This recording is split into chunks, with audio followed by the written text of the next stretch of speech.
Hello everyone, welcome to Behind the Talk. My name is Alice and I'm the Youth and Young Adult Worker here at West Road and Wesley Church, and I'm going to be leading us through the discussion that we're going to be having today. We have with us today our lead pastor, David Oakley, and we also have with us for today the very famous and wonderful Victor Jack. So David, would you be able to just introduce yourself briefly to our watchers and our listeners? Okay, thanks Alice. Hello everybody. As Alice said, I'm the lead pastor here at West Road and Wesley Community Church. I've been here almost 3 years. I think it's 3 years this summer.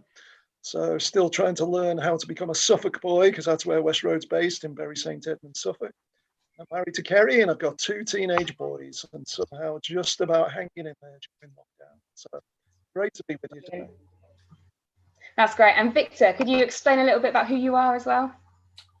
Yes, I was born in Suffolk and I've been living in Suffolk for over 80 years, apart from 2 years in the army in Cyprus and 2 years at Bible College. And following that, I've been working in evangelism and Bible teaching ever since 1964. Working in Suffolk has been my mission field. That's amazing. So we are so grateful that you're here with us today. So thank you so much for taking time out of your day to join us. Before we jump into our big discussion of today, I want to explain a little bit about why we have started Behind the Talk and what does it look like. And we wanted to create a place for you as a listener to delve more into the topic that we look at on Sundays.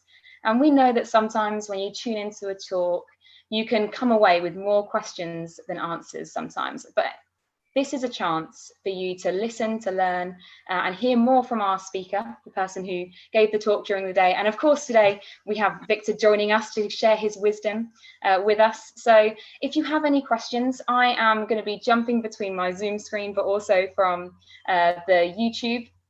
So please do put any comments that you have on or any questions that you have on our YouTube. Please let us know where you're watching from. What have you been doing this afternoon? It'd be great just to see what you guys are up to. And yeah, we want to know what questions you have about today's talk at West Road and Wesley Church. So, David, in your talk, we're going to start with just a bit of a fun opener. So in your talk, you gave an example of inappropriate question that someone else asked you. But I want to hear from David and Victor, what is the most inappropriate question that you have asked someone else? So David, why don't you kick us off? Why don't you go first? I'm afraid I'm spoiled for choice, Alice, but one did come to mind. I'm going to caveat this by saying it was many years ago, so I'm covering my back here before I was a pastor. But yeah, I was at a dinner party and my friends had been talking about a particular person I had to meet, and they were really bigging this person up, how it would be life-changing, how it was going to make a difference, and what a great person they were. And they spotted the person, so we went over together and this big introduction of the person and all this kind of stuff going on. And I don't know, my brain froze. And the question I just asked after all this huge build-up was, do you want a prawn cocktail crisp? That was the only thing that could come to mind after all this huge intro, you know. And my friends after that, they just caned me. Anytime there was a silence or a gap, they used to throw in there, do you want a prawn cocktail crisp? So it was one I wasn't able to forget for quite a while. That's great. And Victor, what about you? Well, there was a time when my wife and I were looking for a country home to use as a conference centre, and we went to some very large buildings across Suffolk. And one of the last ones we went to was the home of Sir Keith Jessel. And he was a very aristocratic man, and he showed us around his property, taking us from room to room. And eventually we ended up in his huge bathroom. And can you believe it? The bathroom was lined with books. There was a whole library in the bathroom, and I was amazed. And so the obvious question to ask was, sir, do you read while you're in the bath? And he took his monocle and put it to his eye and just said, I do, and walked off. But it wasn't a very good question. And I'll leave you to guess whether it was Meg or I who asked the question. Oh, that's so difficult. That's great. Thank you for sharing your inappropriate questions that you've asked.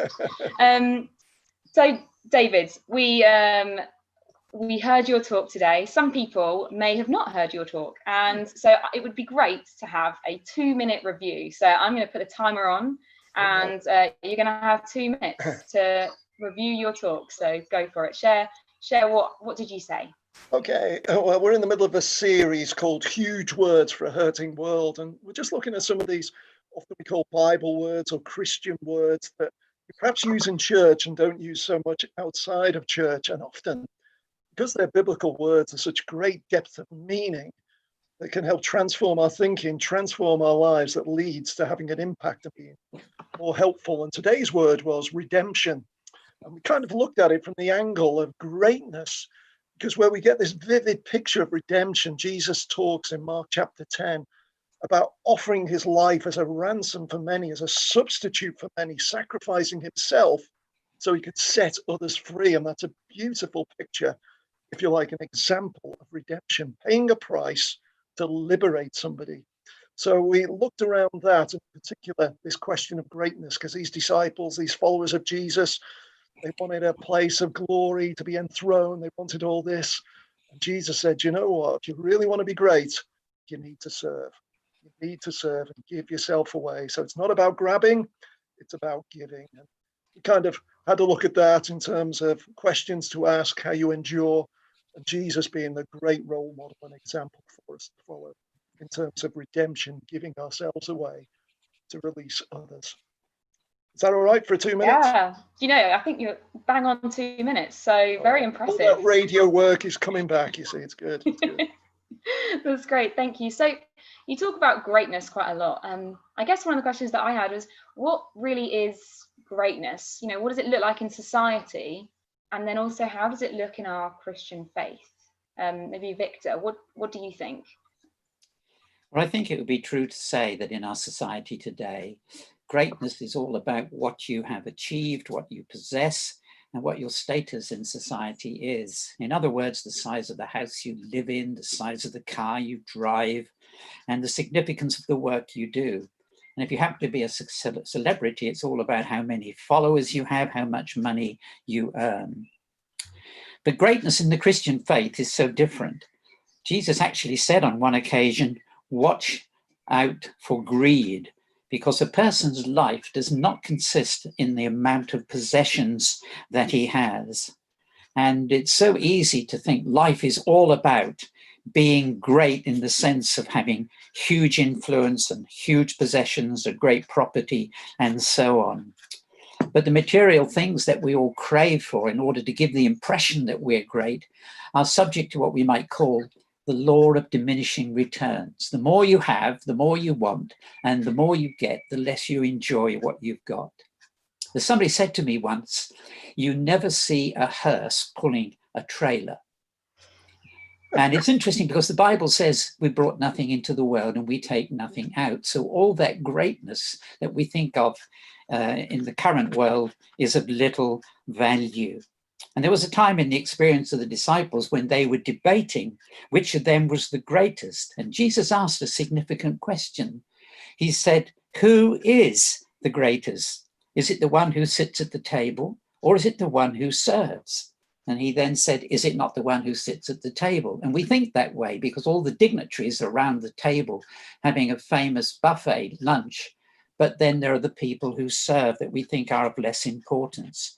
And then Jesus turned everything upside down by saying that even though he was the Son of God, I am amongst you as one who serves. And so greatness is really in serving others. I love the words that Mother Teresa used. I'm only a little wire. God is the power. And although she's great in the eyes of so many people across the world, she took that humble place of saying, I'm only a little wire. God is the power. So she never saw herself as being great. She was just a conduit through which the love and power and compassion of Jesus flowed. And I love the paradoxical statement that Jesus made. He who loves his life will lose it, but whoever loses his life for my sake and the gospel will find it. So life lived and kept and hugged for self is life lost, empty and unfulfilled. but life given in service to Jesus and in service to others will always be life found, fulfilled, and kept for eternity. So greatness is seen in serving others. That's great. And that is what David said in his talk. Is there anything for you to add to that, David? Victor said it much better than I did. That was great. I think for me, it's, kind of what have you left behind? Victor just talking about Mother Teresa, came to mind. When I grew up, she would never be on the radar. It was all about some of the things Victor was talking about: success, business, sports people, whatever. And as I older and grew up a little bit more, you suddenly realize, wow, people like Mother Teresa, because of what they gave away, that's true greatness. But actually, she was just the instrument that was used by God. And I think for me, it's the legacy, isn't it? What's been left behind. If you think about the greatness of Jesus, when he was dying on the cross, that great moment, there was hardly anybody there who were his followers. There was a few ladies, one of his followers, and people would say, what a failure. You look at the legacy 2,000 years later and you say, wow, the greatest person, the greatest act. Look at the impact, billions of people now in the kingdom of God. Amazing. That's great, thank you. So practically, we've talked about how actually it's really important to serve, and that's what greatness really is. It's serving. So how can you be generous with your serving and generous with your giving, and how can you be constant in that? How can you be constant in your generosity and serving, rather than, I guess, responding to, when there's a natural disaster and you think, oh, I must give to that. How can you make it more of a constant in your life rather than it just be reacting to things that are going on? Maybe David, do you want to kick us off? Yeah, I can start on that one. I think definitely it does require thought, like the emotional appeal. Yeah, I think that's good for one-offs, but to have a lifestyle of giving, it does require plenty of thought, and it requires looking at multiple levels. It's finance, it's time, it's our influence, those kinds of things, and just saying how it's almost offering them to the Lord. It talks in Romans 12, offer your bodies as living sacrifice, and say, Lord, here's my body, here's my influence, here's the words, what I have, it's all yours, I belong to you. So is there any way in which it can be given in a consistent way? And for me, it's just following some of the Bible guidelines of tithing, but not just finance. Your time, how can you be generous? Looking out, such a heart, particularly for the poor, the vulnerable, the marginalized, and particularly saying, oh, can we go the extra mile to come along and help them and lift them and support them? So I think it's developing that kind of lifestyle where actually my priority is not to accumulate. My priority should be looking how much can I give away in a sustainable way that perhaps may mean a reduction in my lifestyle, but doesn't mean my family becomes a burden, for other people. There's a balance to be had there, really. But yeah, it does take some thought and obviously a lot of prayer. And I just find just looking right, what's there on your doorstep, what's there in front of you, what are the opportunities, who are the people God has brought into your life that you need to act upon. Those kinds of things have helped shape and guide my thinking in terms of trying to be more giveaway than grabbing. Yeah, that's great. Thank you so much. I want to move back to the big word redemption, because it's a big word and it's quite difficult to get your head around sometimes. So what did Jesus really redeem us from? What does it mean? Why do we need redeeming? Maybe Victor, why don't you kick us off? Yes, the word redeem is a very beautiful word, and it simply means to buy someone at a price from the situation they're in, whether it's slavery, whether they've been kidnapped, and the ransom price is always what is demanded before that person can be set free. And what does Jesus redeem us from? Well, he redeems us from our past, all the guilt we've accumulated, all the things we've said that we ought not to have said, the evil thoughts, the unkind and spiteful words. We've accumulated a lot of guilt in the presence of God, but when we commit our lives to God, Jesus cancels all that debt. So he redeems us from our past guilt. And then we're very selfish and selfish people, very self-centered. And he comes to redeem us from that as well, to turn us inside out so that we're more giving than we are seeking to accumulate things. But there's a classical passage in the New Testament. Whenever I think of redemption, it reads like this: "It was not with corruptible things such as silver and gold that you were redeemed from the empty way of life handed down to you, but with the precious blood of Christ." And so we are redeemed from guilt. We're redeemed from the judgment of God we deserve. We're redeemed from hell itself, all those things. But also in this passage of scripture, it says we're redeemed from meaningless, from living a life that's futile. And for many people, life does seem meaningless and pointless. Their life goes round in circles, getting up, going to work, coming home, having a meal, watching TV, and the same thing the next day, round and round in circles with no aim, no point or purpose. But Jesus comes to redeem us, to set us free from all that, and to give us a real sense of objective in life. A friend of mine was talking to a group of 40 young people who had all become Christians. And he gave them a piece of card and he asked them to write down one thing on the card that Jesus had made a difference in their lives. And can you believe it? 38 wrote down the word purpose. Jesus had redeemed them from a life that was aimless and had no purpose. It reminded me of the Beatles song. He's a real nowhere man sitting in his nowhere land, making all his plans for nobody. Doesn't have a point of view, knows not where he's going to. Isn't he a bit like you and me? So we're redeemed from all the obvious things like guilt, judgment, and hell, but we're also redeemed from an empty, meaningless way of life. And we also ought to think in terms of what we're redeemed for, because we're told we've been bought with a price, therefore honor God in our bodies. So we have a purpose, a real good purpose, living for Jesus, making that our aim.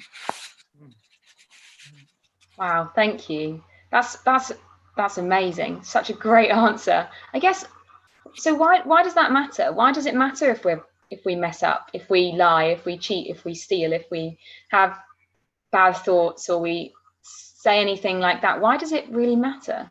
Because what if we're okay with that? What if, some of our listeners sitting there thinking, well, I don't care. If it works for me, it works for me. So why does it matter if I lie to my boss about what I was doing while I was working from home? David? Oh, sorry. Yeah, there's always consequences, isn't there, really? And in particular, damage to relationships. So we might think it doesn't matter, but the reality is it does take its toll, and there are costs and there's a price every time we do this kind of thing. Yes, our relationship with God gets damaged, our relationship with others, even our relationship, our health for ourselves, the guilt or just the impact of poor decision making, the impact on our environment and this world that God's created it in. At every single level, there's decisions, there's an impact. It's for good or for bad. And it's that's what we need to be saved from. This is what we need to be redeemed from. As Victor said, this, I love the way he expressed it, the sense of purpose, because we're just enslaved otherwise. Going back to Victor's first answer, the more I get, the more I want, and the less it satisfies, this diminishing returns. This is a picture of redemption. It sets us free from slavery, and slavery to ourselves, a slavery for these desires of diminishing returns and the knock-on effects for other people. And God hates it when relationships are damaged, relationships are broken, when there's injustice, those kinds of things, everything that screams within us. Someone should pay the price for that. There should be an act of justice. Someone should do something about that.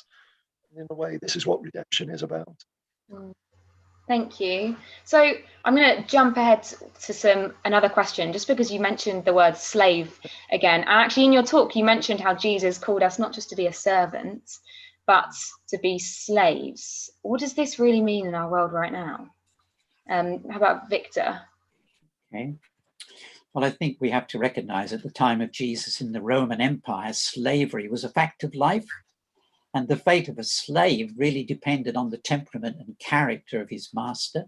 A slave could have had a really awful master who would punish him severely for trivial things. On the other hand, a slave could have a good master who would reward him and who would give him positions of responsibility. And when you think about it, there's a wonderful picture in the Old Testament of the attitude of a slave who had served his master for 6 years. And then in the 7th year, he and his wife and children could go free.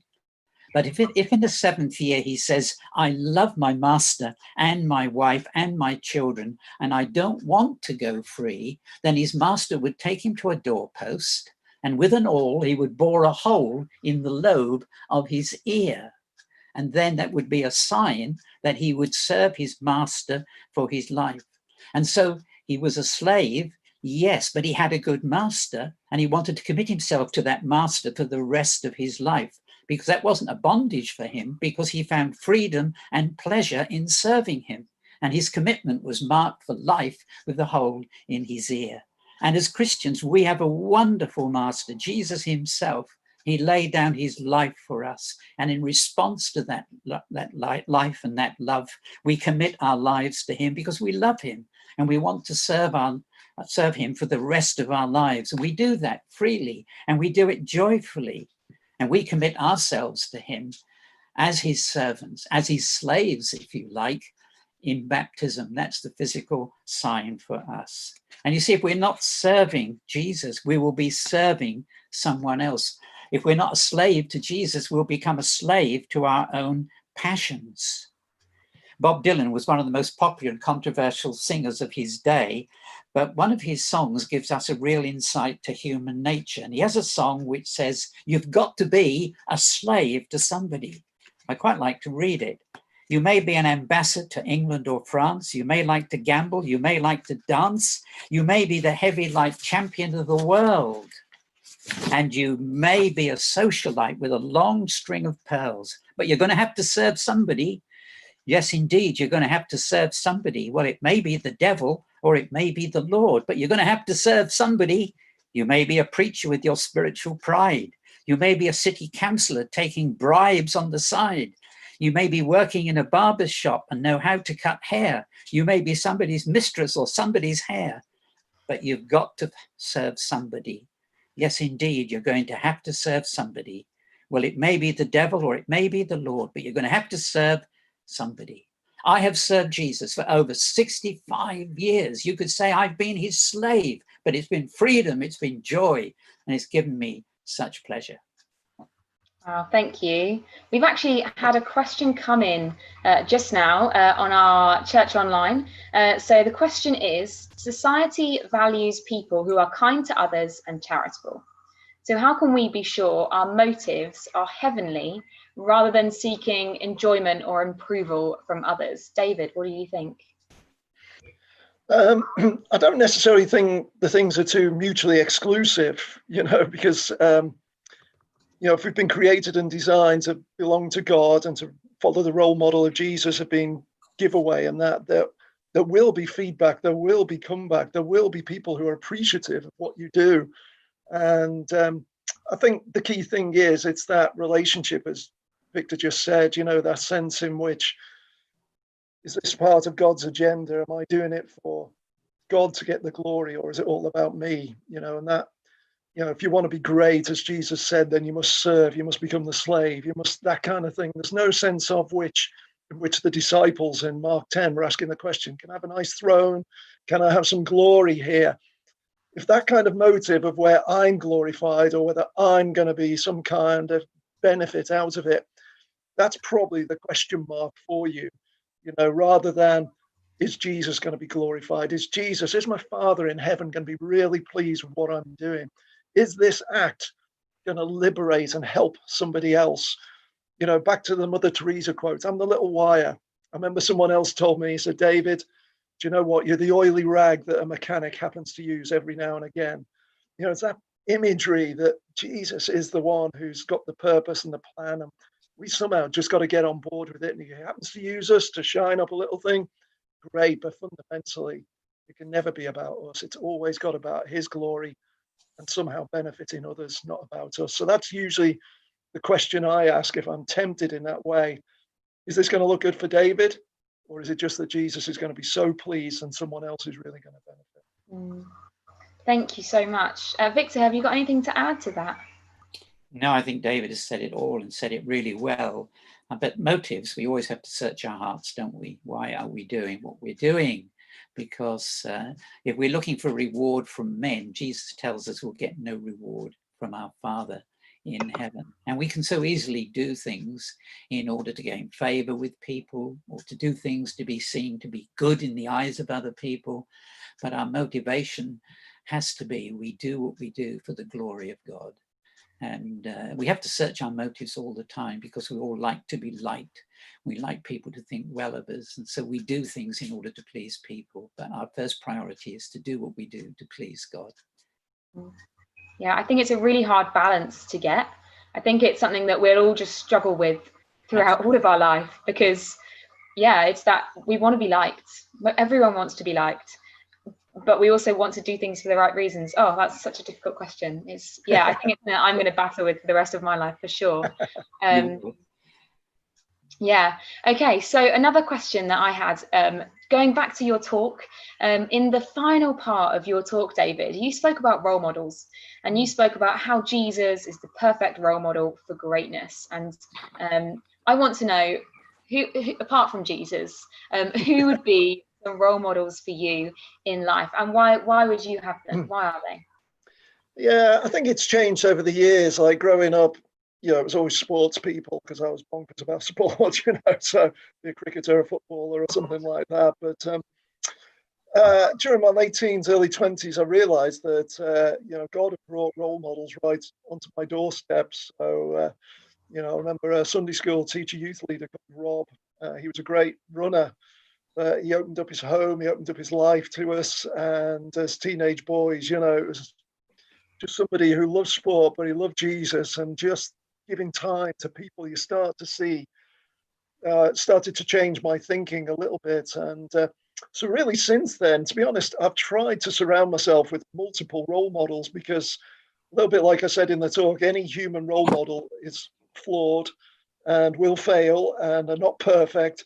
So I find by surrounding myself with different role models, you take the best and the benefits of different people. So there might be some who are brilliant in terms of marriage and relationships. I've got other guys who are just really sharp thinkers. I've got other church leaders who I can just chat to pick their brains about how they handle situations. And, even just on this talk here, like Victor's wisdom, a few times I've asked him, oh, what would you think about this, Victor?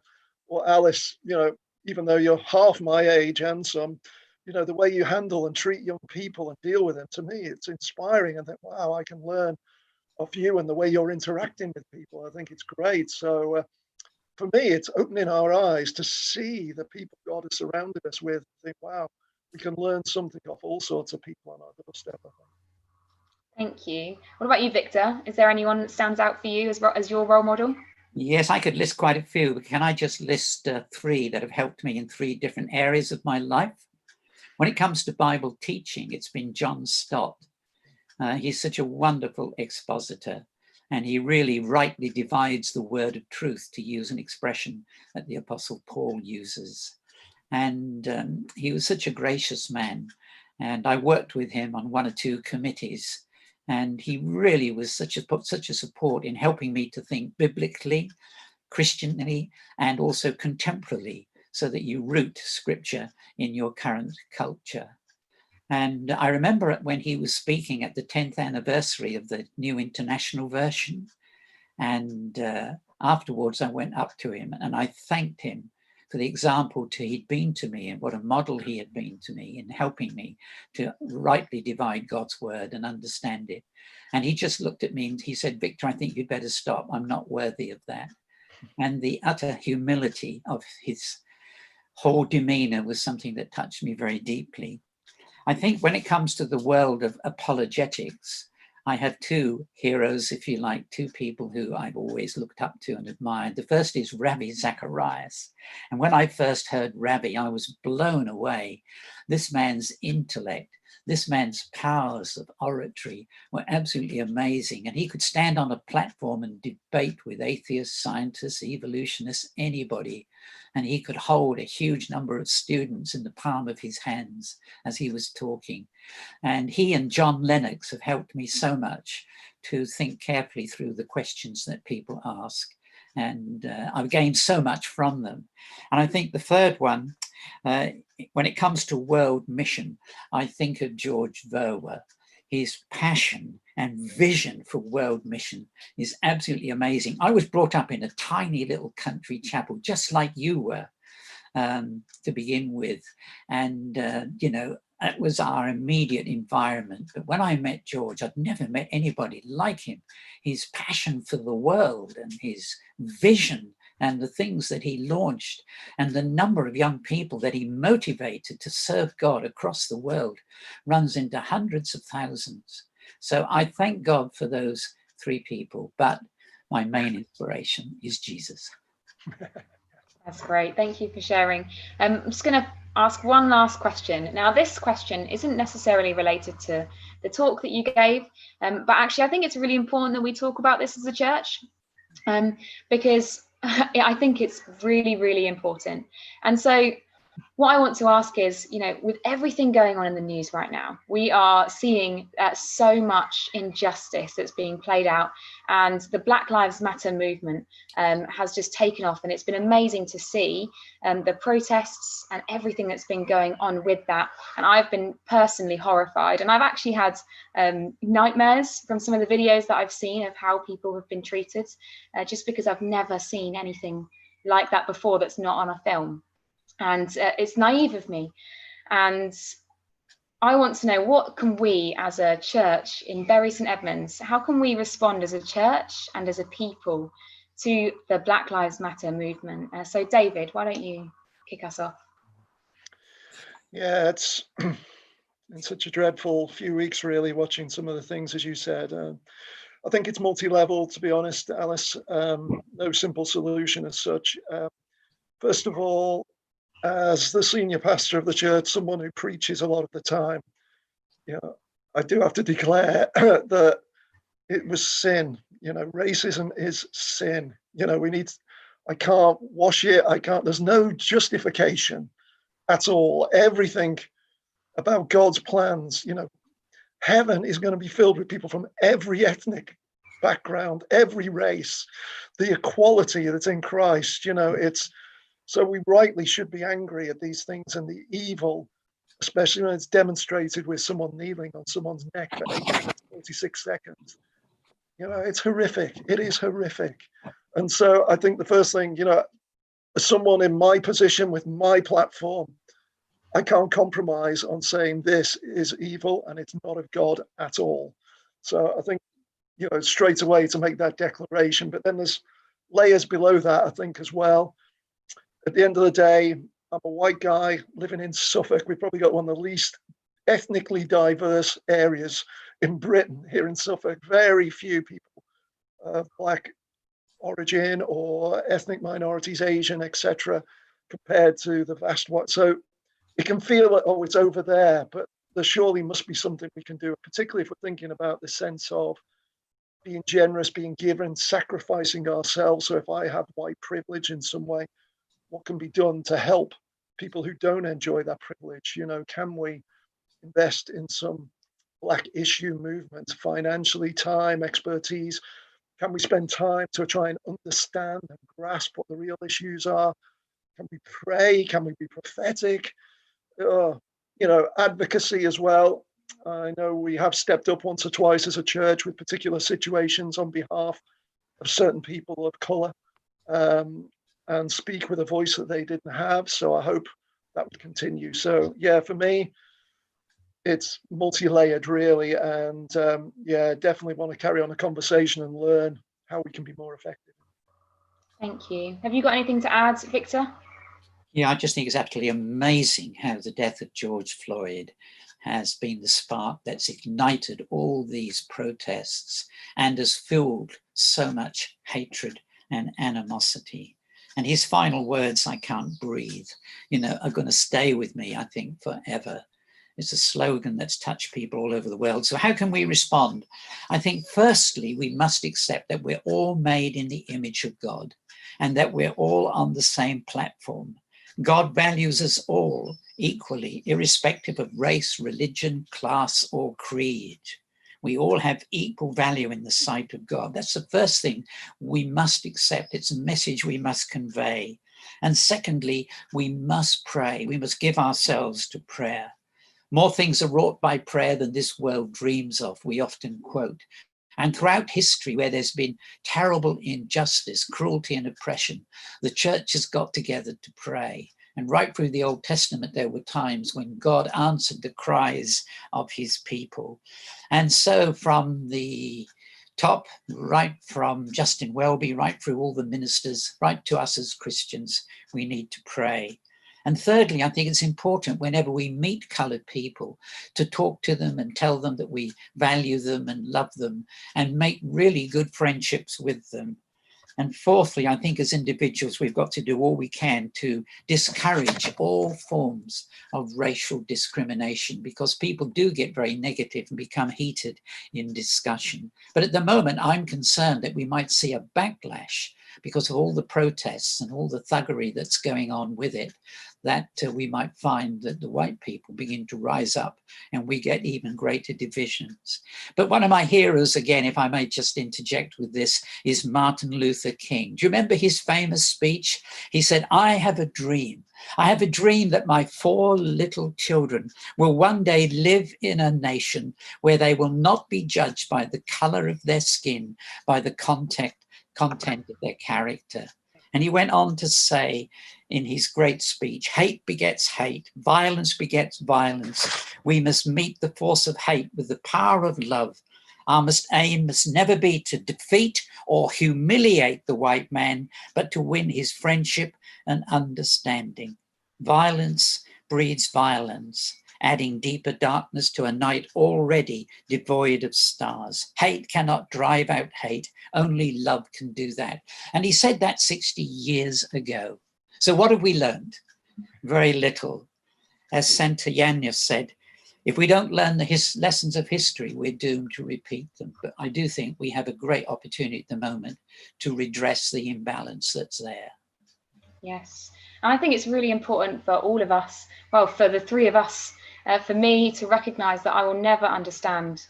I'll never understand what people go through because I have experienced white privilege, and I'm really trying to learn, and I'm watching and I'm reading and trying to understand and want to show love in the best way that we can. I think that is us coming to a close for now. We've gone over a little bit in terms of our timings, but I just thought it was really important that we talked about that last thing. So thank you so much to everyone who's been watching live with us, and we hope this has brought more clarity and helped you to learn more about this huge word, redemption, but also ask what we want to do about the Black Lives Matter movement. And we are going to be back here again next week on Sunday at 4 p.m. So make sure you tune in again. But it's been great having you. If you have any other questions during the week, we probably won't be able to answer them next week as we're going to be looking at a new topic, but do send them through and we'll do the best that we can. Just before we close, I've not asked either of you this before, but do you have any books that you can recommend that can help people to further understand the word redemption? The Bible. The Bible. Yes. There's some great pictures in the Bible, isn't there? I was thinking of the one of Hosea, who married Gomer, and she gave him 3 children. Then she deserted him, and she lived a promiscuous life. And God told him to go and redeem her, to buy her back out of the slave market where she now was, and to live with her, and to live in reconciliation and peace.